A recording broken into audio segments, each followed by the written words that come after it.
Hey everybody, Nick Espinoza, your chief security fanatic here. And in artificial intelligence news, we need to talk about OpenAI, maker of ChatGPT, because they will not behave responsibly around the time of AGI, or artificial general intelligence, when AI essentially can actually think like a human. Now, that's according to at least two employees of OpenAI. And let's dive into this because there was a really good write up in Business Insider by Javadi Mann. And I think this is important, especially as we are diving into all of the legal issues that artificial intelligence is bringing as the entire world is embracing it. Now, those two OpenAI employees worked on safety and governance, and they recently resigned from the makers of ChatGPT. Now, Daniel Kokotajlo left last month and William Saunders left back in February, and the timing of those two departures basically are people that are familiar with this speaking in Business Insider, but obviously didn't go public. Now, Kokotajlo, who worked on the governance team, is listed as an adversarial tester of GPT-4, which was launched in March of last year. Saunders had worked on the alignment team, which became the super alignment team since 2021. Kokotajlo wrote on his profile page on the online forum Less Wrong that he quit, quote, due to losing confidence that it would behave responsibly around the time of AGI, end quote, which is where the header for this video / podcast comes from.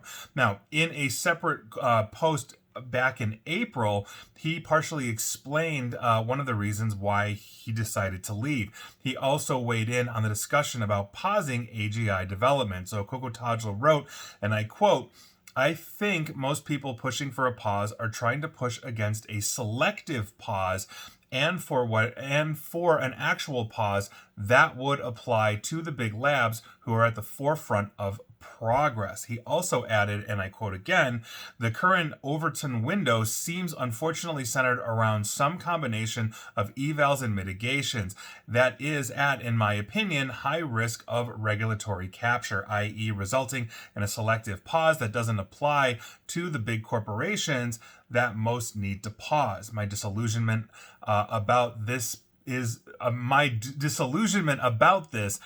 part of why I left OpenAI, end quote. Now, Saunders said in a comment on his Less Wrong profile page that he resigned that month after 3 years at OpenAI. The super alignment team, which was initially led by Ilya Stuxkever and Jan Leike, is tasked with building safeguards to prevent artificial intelligence or artificial general intelligence from basically going rogue. In other words, how do we not create Skynet as we are creating AGI? That is the literal next level of artificial intelligence. So, Stuxkever and Leike have previously predicted that AGI could arrive within a decade. It's not clear if Stuxkever or Skyver, I am just mispronouncing these last names. I have no doubt of that, as I always do if you're a longtime follower.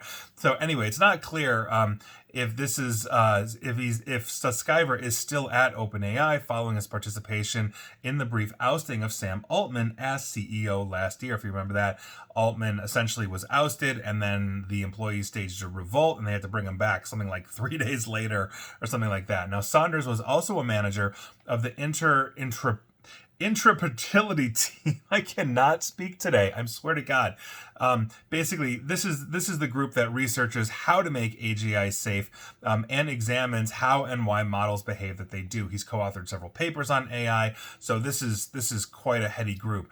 And this is, I think, one of the big problems that we've got essentially with artificial intelligence. As I've mentioned before, OpenAI has done things to skirt things like copyright laws. I do believe they are trying to change that because, as I mentioned in a previous video about Amazon, the Amazon manager allegedly said, well, just screw the copyright laws. Everybody else is doing it. We're going to break those laws too and just consume copyrighted material.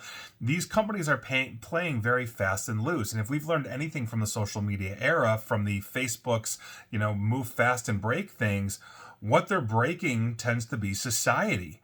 And on the Facebook side, the social media side, what we saw was a breakdown of civility, amplification of anger, rises in things like suicidality and depression, or the standards of that, especially among teen girls in particular.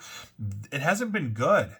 nobody stepped back and said, you know what are the long-term consequences of essentially all of us staying home and only connecting online as opposing to see everybody face to face.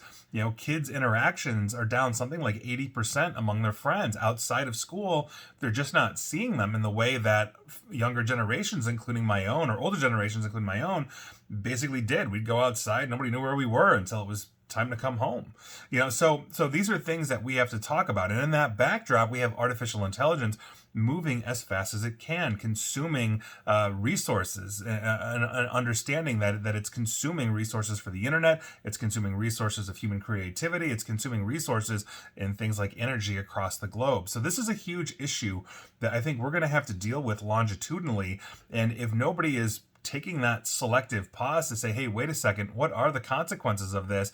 Should we really be integrating, artificial intelligence into war fighting machines, and capability when they could potentially go rogue? Thank you very much, every military right now ever.